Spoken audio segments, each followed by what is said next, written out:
morning, children. Here we come back to the second topic of your Indian economic. I hope you all have understood the first topic and you are very clear with the first topic I've discussed with you all in the Zoom classes. Now, children, we are coming to the very next topic, that is a 5-year plans.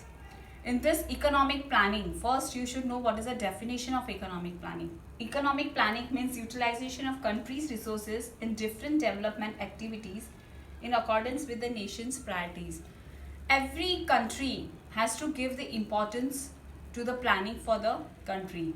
After the independence, you know what was the condition of our country, isn't it? A condition of the country was very worst. So for that purposes, the planning has to be done.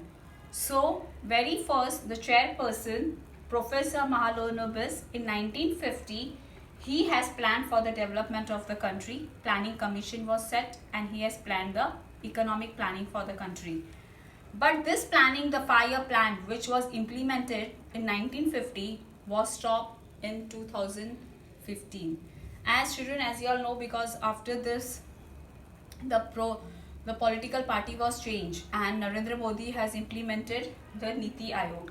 So today, we don't give importance to the economic planning, we give the importance to Niti Aayog.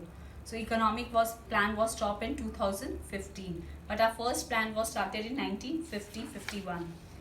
So very first, then we come to the next topic, the need for economic planning. You all know, children, that our country was in very problem after the independence, isn't it? After independence के बाद बहुत सारी problems India में आई, उसकी वजह से उनको planning बनाना बहुत ज़रूरी हो गया और उसकी वजह से इकोनॉमिक प्लानिंग बनाई. But उसके ऊपर भी they were having so many criteria and they have to think exactly the economic has to be run.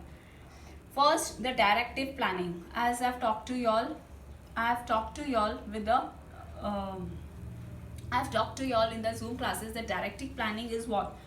Directive planning is a planning by the private sectors. When a economic is giving the importance to the private sectors, that is said to be as a directive planning.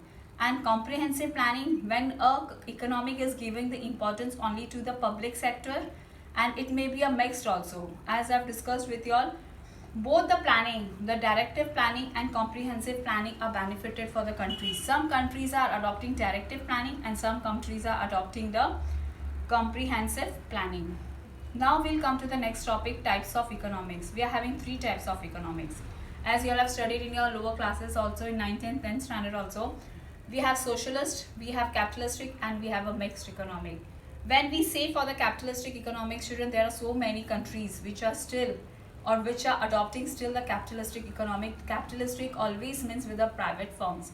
When private firms are ruling in the country and the entire working of economic is under the private sectors, that is said to be as a capitalistic economic. An individual or a private firm is being given more of the importance into the capitalistic economic.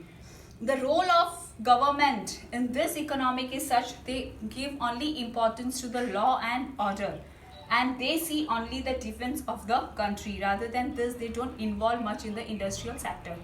Next video, I'll send it into the next video.